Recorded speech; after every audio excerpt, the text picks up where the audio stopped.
네, 영양생화학 강의 시작하겠습니다. 네, 생화학은 이번 주 포함해서 3주간 진행이 되고요. 혹시 작년에 제 그 생화학 강의 들으셨던 선생님 계시면 1주차는 내용이 좀 비슷할 수 있어요. 그런데 2주차, 3주차쯤 가시면 좀 뭔가 재정리된 내용들, 그리고 또 뭔가 추가된 내용들이 좀 보이시기 시작할 겁니다. 자, 제가 그동안은 프린트로 강의를 해 오다가요. 올해 처음 교재가 나왔어요. 근데 제가 원고를 써서 학원에 전달을 하고 책은 이제 학원에서 만들어 주셨는데, 네, 표지가 그렇게 아름답지는 않죠. 네, 근데 제가 이제 처음 나온 교재다 보니까 비록 표지는 좀 아름답지 않지만 왠지 저는 좀 개인적으로 정이 가더라고요. 그래서 되게 정이 간다 막 그러고 있었고요. 그 제가 책 이름은 어떻게 정할까 하다가 전공 영양의 뉴 바이블이라고 정해봤어요. 네, 제가 이 이름을 만들면서 글자 그대로 뭐 새로운 바이블 이런 의미 말고 저의 어떤 의도 내지는 포부를 좀 담아봤거든요. 선생님들 혹시 아시겠나요? 제가 이제 임용고시에서 앞으로 뭘 어떻게 하겠다라는 저의 어떤 그런 의지 같은 게 담겨 있는데, 네, 뭐 퀴즈로 내드릴 테니까 한번 어떤 의미일지 한번 생각해 봐 주세요. 네, 아무튼 그렇고요. 선생님들, 우리 영양생화학이라는 거 어떤 과목이죠? 뭐 공부하는 과목이죠?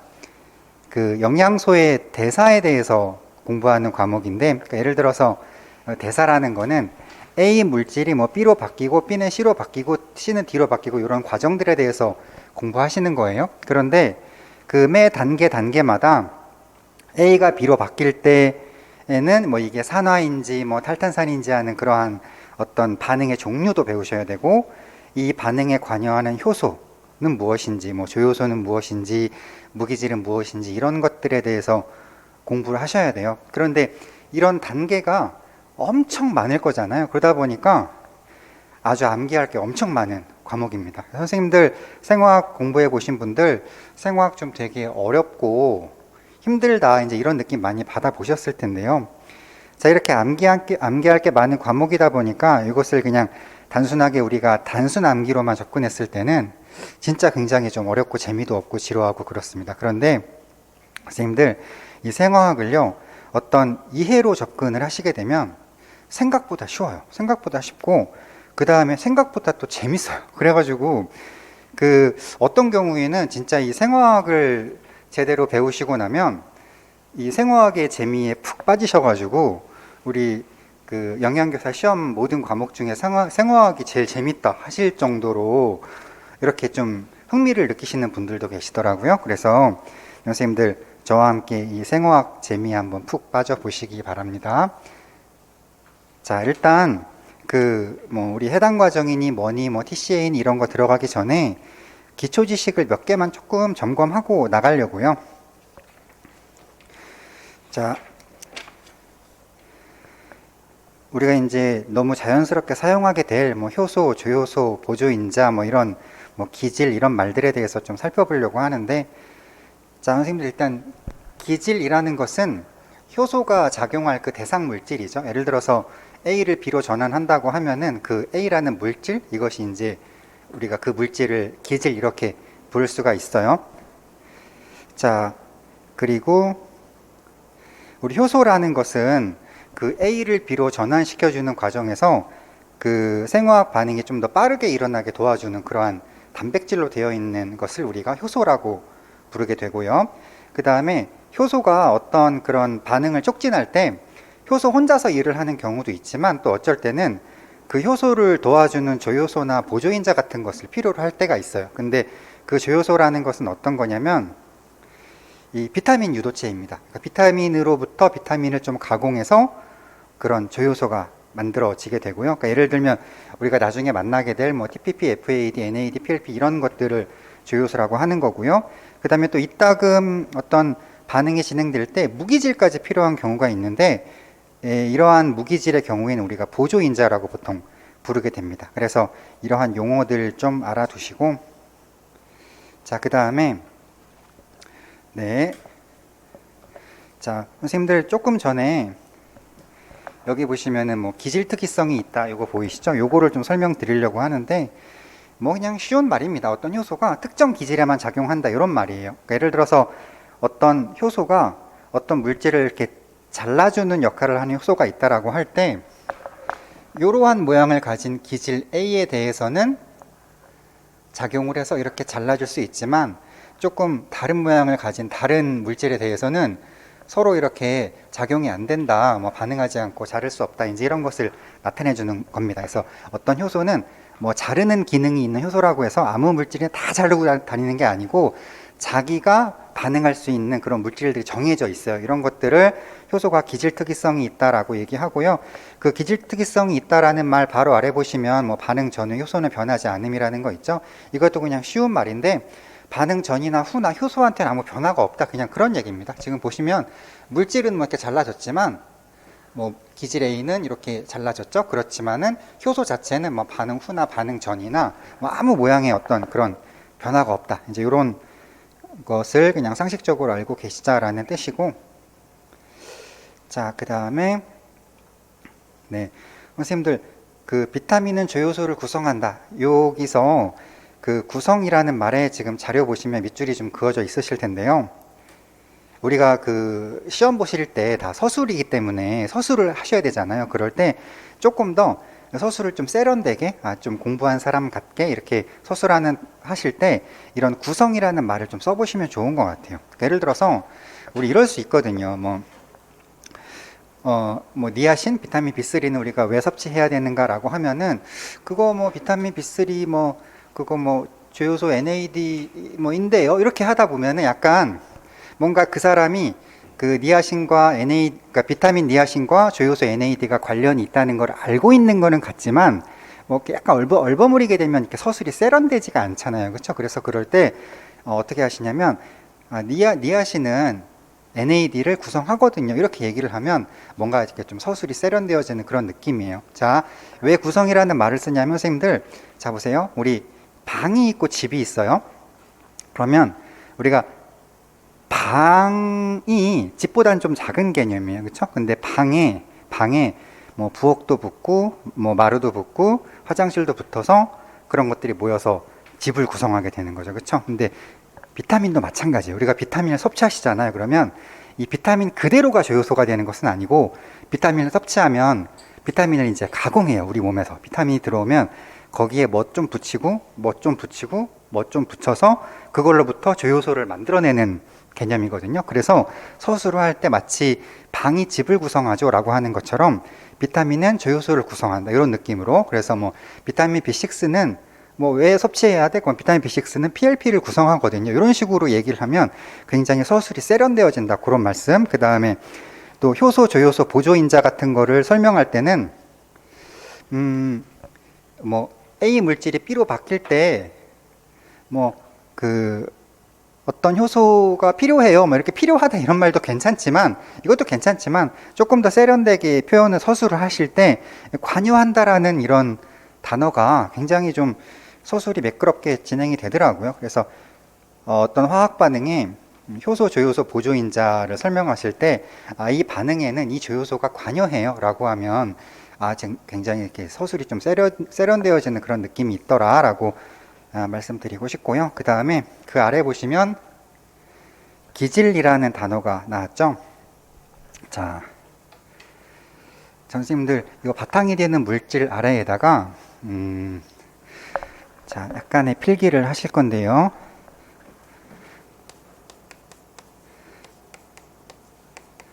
내부를 채우는 물질.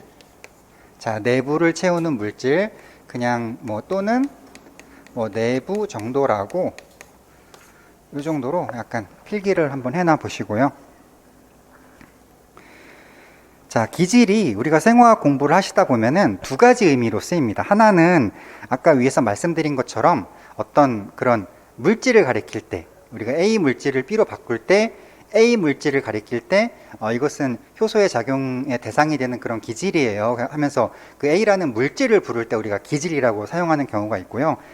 또 하나의 기질이라는 것이 있는데, 이 또 하나의 잠깐만요. 이 효소 작용의 대상이 되는 물질, 이거 약간 예시를 들어보면, 우리 당신생 공부하시다 보면 당신생 기질 이런 말이 나와요. 그럼 이거는 뭐냐면, 우리가 당신생이라는 것은 선생님들 뭐 아시는 분들 많이 아시겠지만, 당신생, 포도당을 새로 만들어내겠다라는 거잖아요. 그렇죠? 그러니까 원래 당이 아닌 물질들을 그런 기질들이 준비가 되면 그것들이 효소가 막 작용을 해가지고 그거를 결국 포도당까지 만들어낼 거란 말이죠. 이때 당신생 기질이라는 거는 어떤 느낌이냐면 우리가 당신생을 하기 위해서 필요한 어떤 재료가 되는 물질들, 그냥 그런 차원이에요. 그러다 보니까 이 당신생 기질에서 기질은 효소 작용의 대상 물질이라는 뜻을 가진 그런 예시라고 볼 수 있겠고요.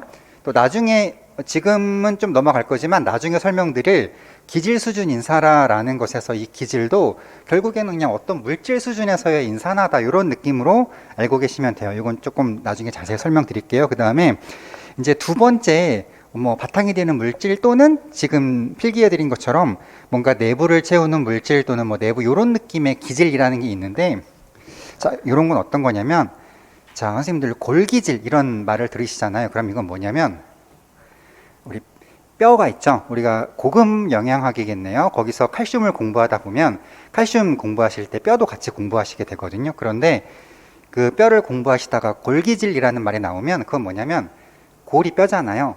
뼈의 어떤 내부를 채우는 물질, 그냥 그런 느낌이에요. 그래서 뼈가 이렇게 있다고 할 때 그 뼈의 내부를 채우는 물질, 이런 느낌을 가지고 있는 게 골기질에서 기질입니다. 그러니까 뭔가 내부를 채운다, 이런 느낌이죠. 그래서 우리 예전에 시험 문제 이런 게 나온 적이 있어요. 골기질 단백질 중에 가장 주요한 단백질이 뭐냐, 이렇게 물어봤거든요. 답이 콜라겐이었는데 그냥 그 느낌이, 뼈의 내부를 채우는 물질 중에 가장 주요한 단백질이 뭐야, 이 말을 갖다가 골기질 중에서 가장 주요한 단백질이 뭐냐, 이렇게 물어봤던 겁니다. 선생님, 그럼 기질이 어떤 느낌인지 아시겠죠? 뭔가 내부를 채우는 물질, 그런 느낌. 그 다음에 그 내부를 채우는 물질의 느낌이 있을 때도 있고 그냥 그 내부 자체를 의미하는 데도 있을 수 있는데, 선생님도 우리 미토콘드리아 기질이라는 말을 생화학 공부하시다 보면 진짜 많이 듣게 되실 거예요. 근데 이건 뭐냐면 이 미토콘드리아라는 게 있는데 그 내부 공간을 의미하는 뜻으로 미토콘드리아 기질이라는 말이 사용이 됩니다. 그래서 이때 이 기질이라는 것도 뭔가 그 내부, 이런 느낌. 그래서 우리가 서술을 하실 때 미토콘드리아 기질이라고 하시는 거나 뭐 어떤 반응이 미토콘드리아 기질에서 일어난다, 이 말이나 미토콘드리아 내부에서 일어난다, 이 말이나 똑같은 말인 겁니다. 그렇게 알고 계시면 되겠습니다. 자, 이거는 우리 자료에는 없는데요. 이거는 알아보시겠는 분들은 안 그리셔도 되고 필요하신 분은 그리시면 좋겠는데 똑같이 그리긴 너무 어렵겠죠, 그렇죠? 그래서 그냥 약식으로 어느 정도만 그려 놓으시면 되냐면, 자, 제가 뭐 생생하게 보여드리려고 뭐 예쁜 그림을 찾아봤고요. 약식으로 필기하실 때는, 자, 요게 지금 제가 세포를 그린 겁니다. 그럼 여기 요거를 세포막, 요 정도.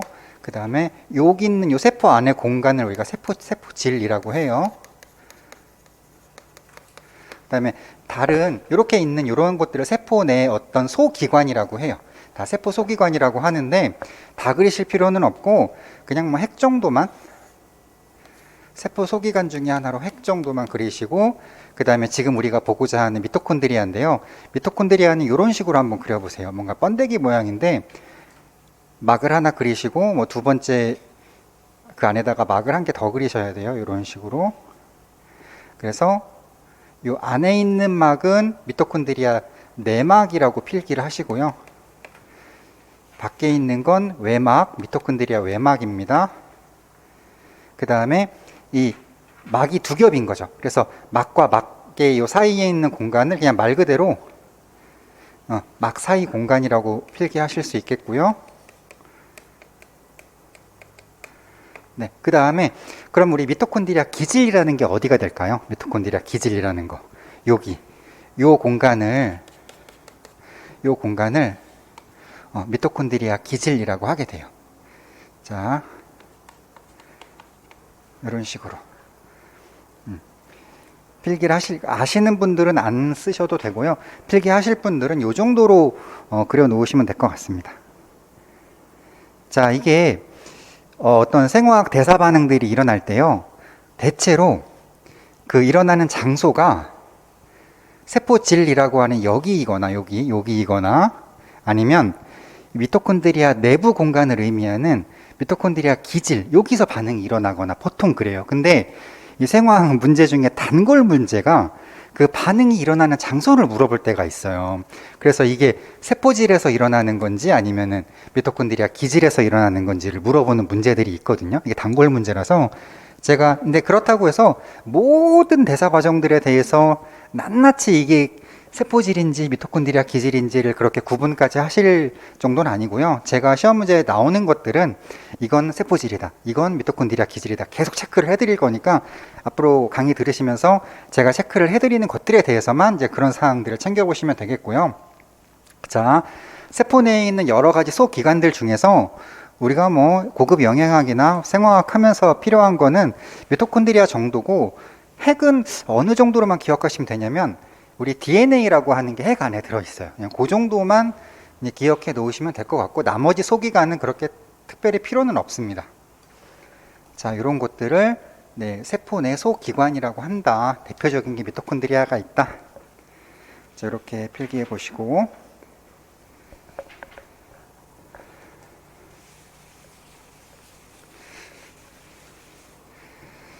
자, 선생님들 제가 오늘 강의를 하면서요. 뭐 전기 음성도 그다음에 그리고 뭐 구조식이라든가 아니면은 뭐 음이온, 양이온 이런 말들을 그냥 네, 사용할 겁니다. 근데 선생님들 그런 말들의 뜻을 이제 뭐 잘 아시는 분들도 있고 잘 모르시는 분들도 있을 수 있는데 선생님들 우리 지금 직강문 선생님들 다 지난주에 보셨겠지만 제가 그 예비 영양 교사를 위한 화학교실이라는 제목을 가진 기초 화학 강의 만들어 놓은 게 있어요. 그렇죠? 그래서 그 강의에서 다 설명을 드렸기 때문에 오늘은 그냥 그런 용어들을 사용하려고 해요. 자, 근데 혹시 만약에 우리 뭐 인강을 통해서 나중에 뭐 이 강의를 접하시는 분들 중에서 혹시 만약에 뭐 시간 관계상 그 예비 영양교사를 위한 화학교실을 그냥 건너뛰고 생화학으로 바로 들어왔다고 할 경우 그랬는데 오늘 강의를 들으시는 동안 제가 뭐 구조식이니 전기 음성도니 무슨 뭐 이온, 뭐 양이온, 음이온 이런 말을 막 사용하는데 저런 용어가 조금 낯설어서 생화학 강의가 잘 귀에 안 들어온다 이런 생각이 드시면 혹시 만약에 그 화학교실 강의를 건너뛰었는데 그런 증상이 나타난다고 하시면 잠깐 이제 생화학 강의는 중단하고 그 영상을 먼저 보시고 오시는 게 더 좋을 거라고 생각이 됩니다. 그래서 지금 선생님들께서는 아마 일단 다 들으셨다는 전제로 제가 진도를 나가 볼게요. 자, 선생님들 제가 그 화학교실 강의를 하면서 산소, 수소, 탄소, 질소, 산소 같은 원자들의 주변에 보통 막대기가 몇 개 있는 게 정상인지 말씀드렸어요. 그렇죠? 뭐 한 개, 네 개, 세 개, 두 개 생각나시죠? 그렇죠? 그리고 또 하나 기억하셔야 되는 게 질소의 경우에는 보통 세 개인데 최대 4개까지 올 수 있다 말씀드렸고요. 근데 4개가 질소 주변에 막대기 4개가 오는 경우 우리가 해줘야 될 일이 뭐가 있냐면 플러스를 써줘야 돼요. 그렇죠? 그것도 기억나시죠? 그 다음에 뭐 막대기 하나는 단일 결합, 뭐 단일 결합 안에는 전자가 2개 들어있다 이런 이야기까지 했고요.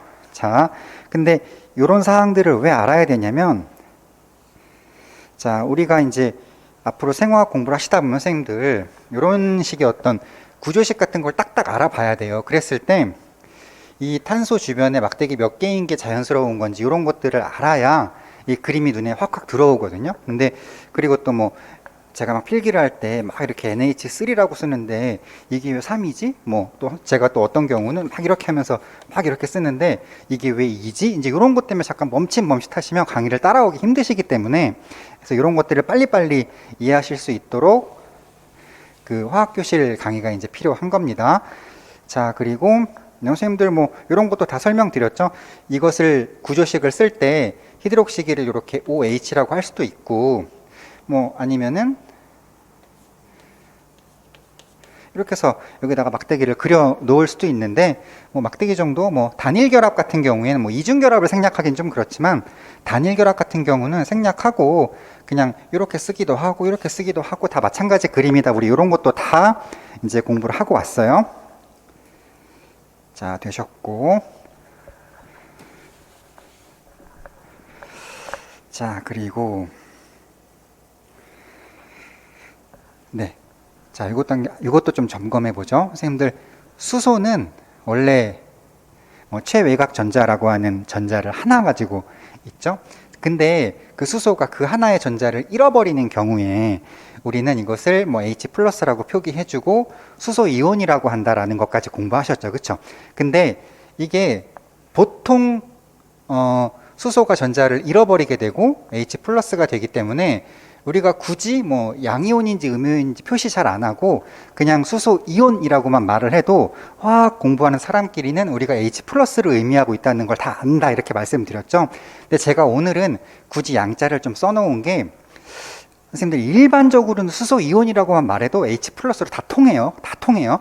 그런데 오늘의 경우는 제가 약간 수소 음이온하고 비교를 해드리고 싶어요. 그래서 오늘은 강의하는 중에 수소 이온을 제가 조금 구체적으로 수소 양이온이라고 말하는 적이 좀 있을 수는 있는데 오늘은 음이온과 비교를 하기 위해서 그런 것이고 일반적으로는 수소 이온 하면 양이온 얘기한다고 H 플러스라고 다 이해를 하시면 됩니다.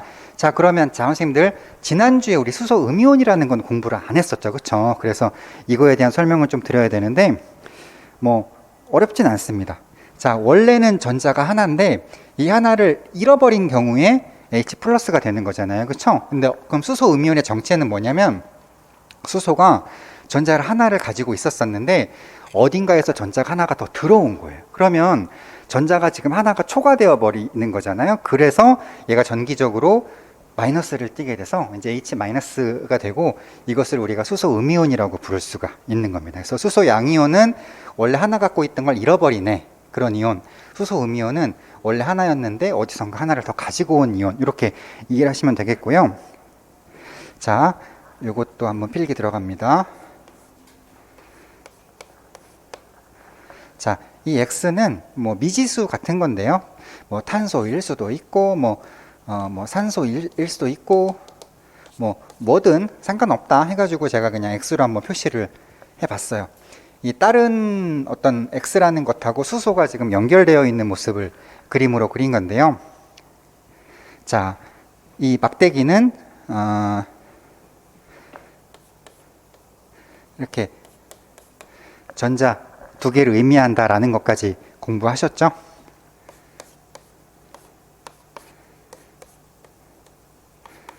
자, 선생님들, 이 어떤 다른 원자, 탄소일 수도 있고 산소일 수도 있고 한데 그 다른 X라는 원자랑 수소를 제가 분리시켜 볼게요.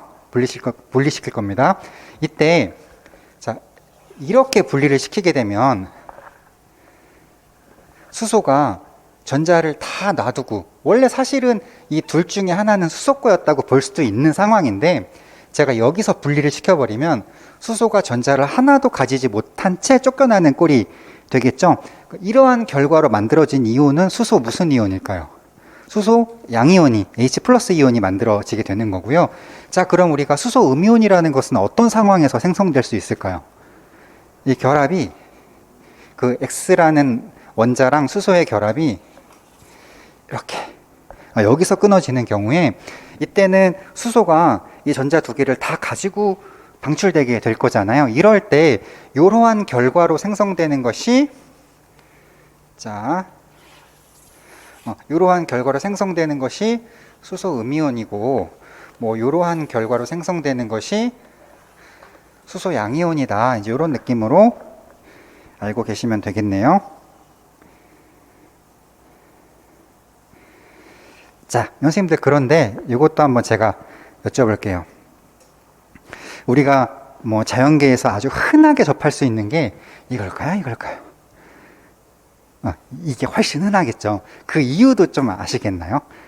자, 우리 그 화학교실 할 때 제가 조금 어려운 말을 한번 쓴 적이 있는데 선생님들, 이 전자 두 개가 지금 이 X라는 어떤 다른 원자랑 수소 원자의 정가운데에 있다고 그랬나요? 아니면 살짝 이렇게 이동한다고 그랬나요? 살짝 이동한다고 그랬었죠. 이게 이 둘 중에 더 힘이 센 쪽으로 끌려가요. 이렇게 어떤 그 가운데 있는 전자를 자기 쪽으로 약간 끌어당기는 힘, 이걸 뭐라고 그런다고 그랬죠? 기억나세요? 이걸 전기 음성도라고 한다고 그랬었죠. 이 둘이 결합하고 있을 때 둘 중에 좀 더 힘센 애가 있어요. 그쪽으로 살짝 끌어당겨 놓습니다. 근데 보통 수소는 다른 것에 비해서 힘이 약한 편이라고 제가 말씀드렸었죠. 그러다 보면 여기에 탄소가 있던 산소가 있건 이 전자는 이쪽으로 약간 이동해 있을 거예요. 그렇죠? 자, 뭐 적나라하게 그리면 뭐 가운데라기보다는 약간 이렇게 이동해 있는 거예요. 그러니까 뭔가 이 둘을 이렇게 분리시킨다고 할 때 전자가 이쪽으로 이동해 있기 때문에 이렇게 끊어지는 게 쉬운 거죠. 자, 이렇게 이동해 있는데 이거를 여기서 이렇게 잘라낸다? 어떠세요? 보기에도 좀 힘들어 보이죠, 그쵸? 전자가 이쪽으로 약간 이동해 있는 판인데 여기서 이렇게 잘라서 수소 음이온으로 방출시킨다라는 것은 생각보다 쉬운 일은 아니에요. 그래서 이렇게 수소 음이온 형태로 방출하는 것은 되게 조금 독특하다. 이거는 되게 좀 특별한 거다. 이렇게 생각하시면 되겠습니다. 선생님들 오늘 공부하시는 동안 계속 오늘 뭐 그 생화학 1주차 강의 들으시는 동안 수소를 어떤 큰 어떤 물질에서 우리가 수소를 쫓아낼 때 수소를 전자를 하나도 안 주고 수소 양이온 형태로 쫓아내는 건 어떤 일이다? 이건 쉬운 일이고 흔한 일이에요. 그런데 수소 음이온 형태로 전자 두 개를 같이 수소 음이온 형태로 수소를 쫓아내는 거는 이건 좀 되게 특별한 일이에요. 힘든 일이라고 그런 인식을 오늘 하루 동안 계속 갖고 계셔야 돼요. 자, 그 다음에 자, 우리 작용기라는 것도 한번 살펴보겠습니다.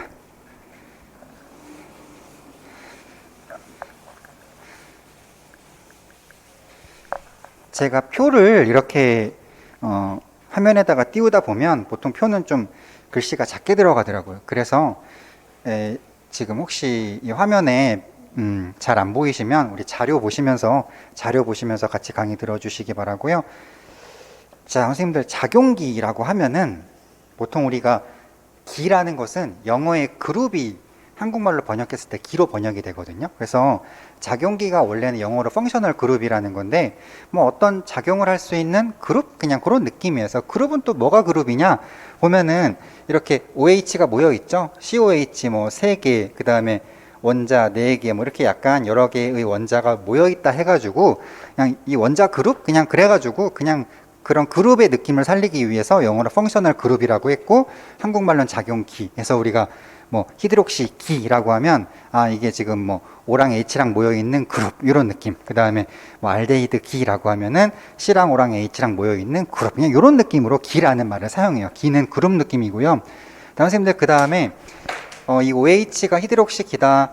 요런 모양이 알데히드 기다. 그 다음에 뭐 요런 모양이 케톤 기다. 요런 모양 카르복실 기다라고 하는 것은요. 그냥 외우실 수밖에 없어요. 그래서 이거는 그냥 요 구조식을 보시고서 요런 모양이 보이면 이것의 작용기 이름은 이거다라는 것은 선생님들께서 암기를 좀 해주셔야 되고요. 그래서 저는 이제 헷갈리실 수 있는 부분들에 대한 걸 좀 체크만 좀 해드리려고 하는데요. 자, 일단 선생님들 R이라는 것은 어떤 뭐 되게 분자가 뭐 큰 분자일 수도 있고 작은 분자일 수도 있죠. 그래서 어떤 뭐 덩치가 R이라는 것은 뭐 되게 복잡할 수도 있고 간단할 수도 있는데 우리가 관심 있는 히드록시기를 제외하고 나머지 부분을 그냥 R이라는 한 글자로 퉁친 거라고 말씀드렸었죠. 선생님들 그런데 제가 또 지난 시간에 우리 화학교실 할 때 유기물이라는 것은 탄소 골격 위에 형성된다 이런 말씀 드렸었죠. 자, 그렇다고 하면 여기 되게 뭐 제 아무리 복잡하더라도요. 이런 작용기 바로 옆에 그러니까 막 실질적인 분자 크기는 이만하다고 하더라도 막 복잡하다고 하더라도 우리가 지금 보고 있는 작용기 바로 옆에는 어떤 원자가 있을 가능성이 제일 큰가요? 탄소가 있을 가능성이 제일 크긴 하죠. 그래서 이게 우리가 R이라는 것은 뭐 간단할 수도 있고 복잡할 수도 있는 여러 가지 구조를 그냥 R이라는 한 글자로 퉁친 건데 이런 작용기들 바로 옆에라고 보면은 바로 옆에는 이웃하는 원자로는 탄소가 있을 가능성이 제일 크다. 그런 것도 하나 챙겨 두시고 그 다음에 자 선생님들 우리 요런 모양 이렇게 C랑 O랑 이중결합하고 있네요. 그쵸? 그 다음에 수소가 보이는 요 모양을 보시면 알데히드기라고 보실 수 있는데 이거를 우리가 좀 간단하게 표시하는 경우에 이렇게 그릴 뭐 시간이 없다 그럴 때 간단하게 표시할 때 이것을 이렇게 CHO라고 써주셔도 돼요. 그래서 자 아세트알데히드를 표현을 하실 때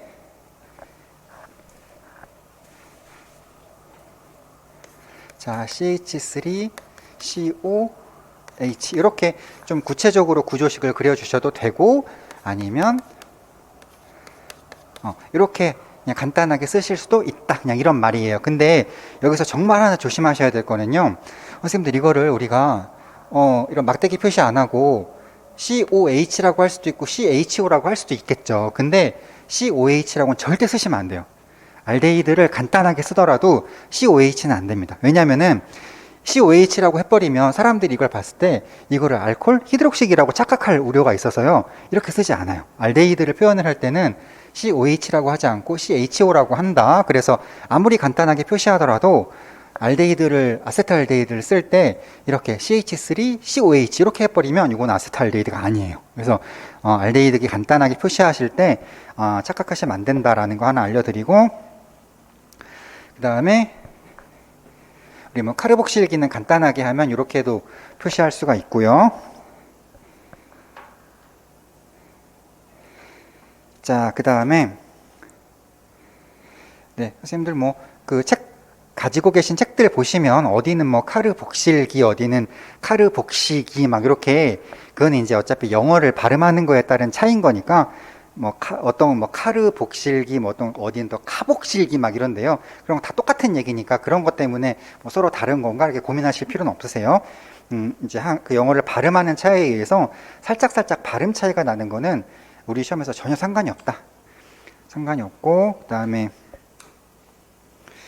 네, 그리고 또 설명드려야 될 게, 선생님들 보시면 여기 히드록식이 알데히드, 케톤기, 카르복실기, 카르보닐기 이런 것들은 이런 구조식 보고 이런 작용기의 이름이 뭐다라고 알아보셔야 되는데, 자, 그러면 조금 헷갈리실 수 있는 게, 뭐 히드록식이도 많이 들어보셨고 알코올도 많이 들어보셨죠. 그 다음에 뭐 알데히드기, 알데히드, 뭐 어떤 거는 보면 기자가 있냐 없냐의 차이밖에는 사실은 없는데, 이런 거 보면 히드록식이나 알코올은 조금 이름 차이가 있죠. 이게 어떤 차이냐면 선생님들, 자, 제가 이 물질의 고유 이름은 에탄올이에요. 고유 이름은 에탄올. 근데 이것을 이 작용기에만 집중해서 이름을 사용할 때에는 히드록식이라고 부르게 되고요. 그럼 알코올은 뭐냐면요, 이 물질을 약간 이 분자 수준에서 이 물질이 어떤 종류인지, 이 물질의 종류로서 이름을 언급할 때에는 이건 알코올의 한 종류야, 그렇게 얘기하게 됩니다. 그래서 이쪽에 보이시는 이름들은요, 이 화합물명인데 그냥 화합물의 어떤 종류로서 이름, 화합물 종류로서 이름, 그런 이름들이 뭐 알코올, 알데히드, 케톤, 카르복실산, 카르보닐 화합물, 그런 이름들이고요. 자, 여기에 있는 히드록식, 알데히드 이런 것들은 이 작용기에만 집중했을 때 그렇게 히드록식이나 그렇게 이름을 부르실 수가 있는 거예요. 자, 작용기에만 집중한 이름이냐, 아니면 그 물질 분자 수준에서 이 분자 수준에서 이게 어떤 종류의 물질이냐, 이런 거를 얘기할 때 부르는 이름이 조금 다르다라는 것이죠.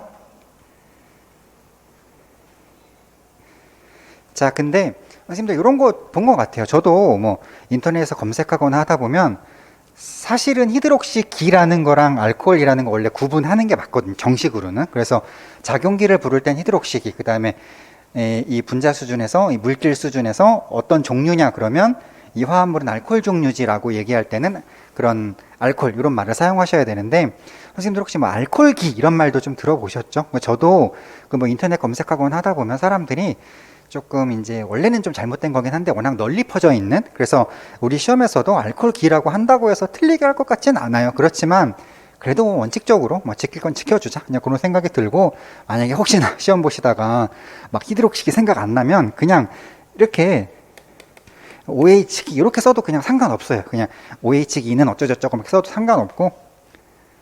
자, 용어 사용을 좀 정확하게 하기 위해서 용어 사용에 대한 부분을 좀 말씀드리고 있습니다. 자,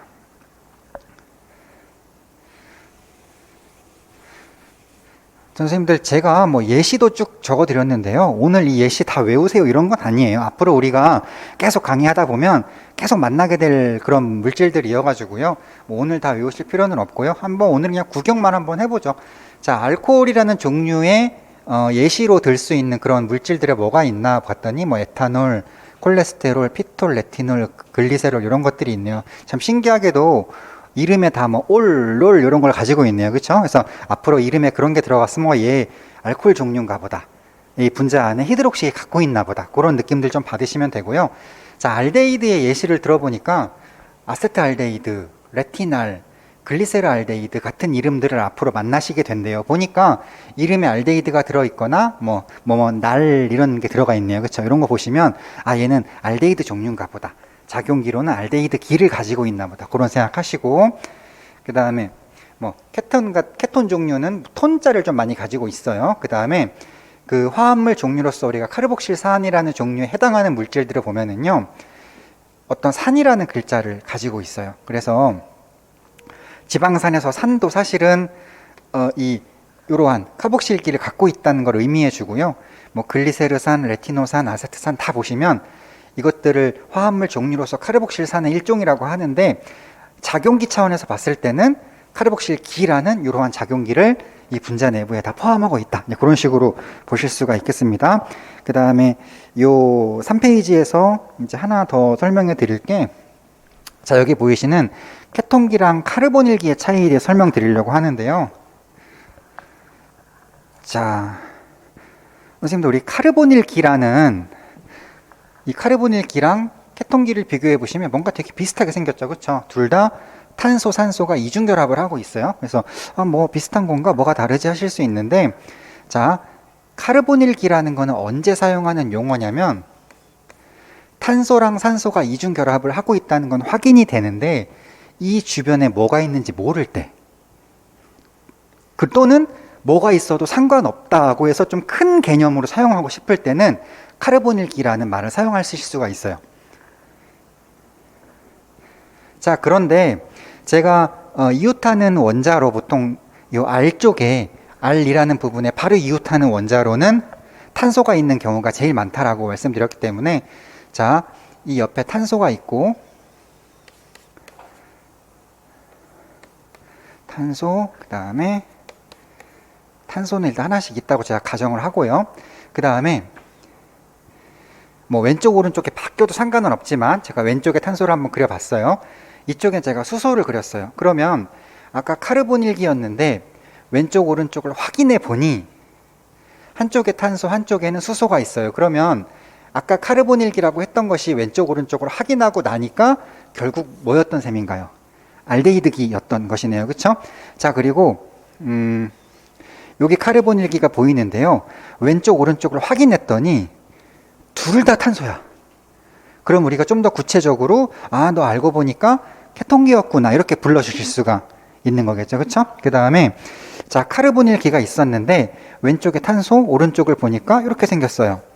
너는 카르복실기였구나 이렇게 보실 수가 있는 거죠. 네, 그래서 우리가 카르보닐기라는 이름은 왼쪽 오른쪽이 요 탄소의 왼쪽 오른쪽이 확인이 안 되어서 구체적인 이름을 사용할 수 없을 때, 또는 그냥 뭐가 있든 상관없어, 그냥 나는 뭐 알데히드, 케톤, 카르복실산, 뭐 심지어 에스테르까지 이게 있는 건 그냥 다 가리키고 싶어, 폭넓게 쓰고 싶어, 그럴 때 우리가 카르보닐기라는 말을 쓰실 수가 있는 거예요. 자, 이렇게 용어 구분해 두시고요.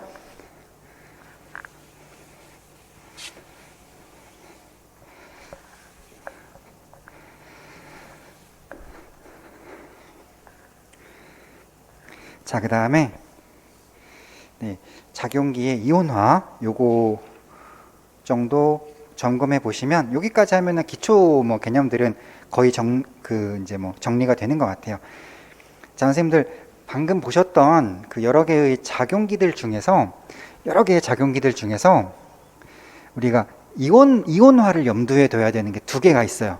자, 갑자기 전기를 떼버리는 걸 우리 이온화라는 것은 그 전기를 안 띠고 있던 것이 전기를 띠게 되는 걸 이온화라고 한다고 그랬잖아요. 우리가 지금 주요 작용기로 한 뭐 5개 정도를 배웠는데, 하나, 둘, 셋, 넷, 여섯 개죠. 그렇죠? 6개를 배웠는데, 이 6개 중에서 갑자기 전기를 떼버릴 것까지 우리 염두에 둬야 되는 게 2가지가 있어요. 이게 뭐냐면, 카르복실기랑 아미노기의 경우에는 전기를 지금은 안 띄고 있죠. 뭐 플러스 마이너스 표시가 안 되어 있죠. 그렇다가 이것들이 뭐 전기를 떼버릴 가능성도 우리가 염두는 해두고 있어야 돼요. 자, 카르복실기 같은 경우에는 이것도 지난 시간에 COH는 H 플러스를 내보내고 그러면 이제 플러스가 나갔기 때문에 자기는 CO 마이너스로 남게 되는 경우가 있다라고 우리 공부했었죠. 그렇죠? 이런 식으로 카르복실기는 이온화가 되면 전기를 떼버리면 이런 식으로 분리가 될 수가 있다라는 거 이것도 다 공부했었던 거고요. 그 다음에 아미노기의 경우에는 자, 기본적으로 그 막대기가 3개니까요. 지금 알기랑 연결될 때 하나 썼고 수소 2개랑 연결될 때 막대기 지금 3개를 다 사용하고 있는 거죠. 제가 물론 막대기 2개는 생략한 그런 상태로 보시면 되시겠어요. 그랬던 이 아미노기가 수소 이온이 와서 붙을 수가 있어요. 그러면은 지금 결합선이 4개가 되어버렸죠. 그렇죠? 그랬기 때문에 지금 플러스를 써준 그런 겁니다. 그래서 아미노기는 수소가 붙으면 NH3 플러스가 될 수 있고 뭐 카르복실기는 이렇게 분리가 될 수 있고 하는 것들도 배경 지식으로 다 가지고 있으셔야 돼요. 그 다음에 자, 뭐 암모니아니, 암모늄 이온이니 이런 것들도 딱 봤을 때 뭐 이름 정도 떠올리셔야 되고 그 다음에 왜 숫자가 3인지 4인지 플러스는 왜 있는지 이런 것들도 그냥 네, 그런 것들에 대한 내용들도 우리 화학교실 강의에서 다 설명이 되어 있습니다. 이런 것들 보고 그래 나 저거 알아 이렇게 떠오르시면 돼요. 자, 이 정도까지 하면은 우리 생화학 강의를 본격적으로 나가기 위한 그런 기본 지식들은 다 점검이 되신 것 같습니다.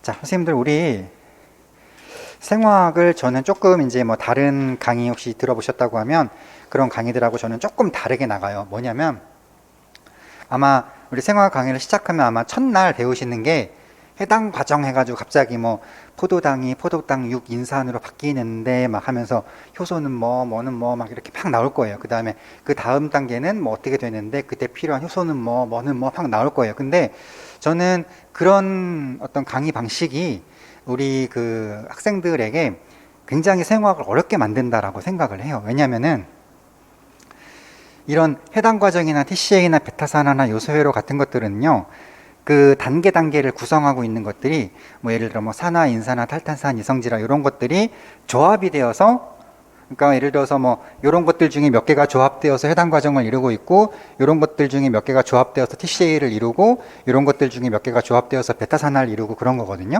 그래서 해당 과정부터 딱 시작하자 해가지고 여기는 뭐 이렇게 나가다 보면 아직까지 우리 학생들에게 난 산화가 뭔지 모르는데 나는 탈탄산이 뭔지 모르는데 하는 상황에서 계속 강사는 여긴 산화, 여긴 탈탄산 이렇게 나가다 보면 그 단계 하나하나가 잘 머리에 안 들어오게 되거든요. 그래서 저는 어떤 전략을 사용하냐면 본격적인 뭐 해당 과정 TCA, 뭐 베타산화 이런 걸 들어가기 전에 선생님들께 먼저 산화란 뭔지, 인산화는 뭔지, 탈탄산은 뭔지, 뭐는 뭔지 이런 것들을 쭉 다 설명을 해드려요. 그래서 이러한 개념들이 확 정립이 되어 있으면은요, 요거를 알고 해당 과정에 들어가시면, 자, 여긴 산화예요. 그럼 산화. 여긴 탈탄산이에요. 그럼 탈탄산. 이렇게 하면서 단계가 굉장히 쉽게 넘어가실 수가 있게 돼서 저는 좀 그런 강의 전략을 사용하는 편이고요. 그런데 이 산화, 인산화, 뭐 탈탄산, 이성질화 이런 것들을 이해하기 위해서는 그거보다 더 밑단에 어떤 지식이 갖춰져 있어야 되냐면 기본적으로 이런 원자들의 특성, 얘네들이 가질 수 있는 뭐 막대기의 개수, 그 다음에 이것들이 모여서 어떤 그룹을 지은 작용기 뭐 그런 것들에 대한 배경 지식이 다 깔려 있어야만 또 이것들이 이해가 돼요. 그래서 제가 지금까지 1교시에서 했던 일들은, 그리고 이제 지난주에 그 기초화학 강의에서 했던 일들은 이런 것들에 대한 배경 지식을 막 이렇게 알려드렸다고 보실 수가 있고요. 자, 잠깐 쉬시고 다음 교시부터 이런 것들을 쭉 공부하시다가 오늘 거의 마지막 시간쯤 가셔가지고 오늘은 해당 과정 하나 정도까지 보시고 아마 1주차 강의는 끝나시게 될 겁니다. 네, 잠깐 쉬시고 2교시 하겠습니다.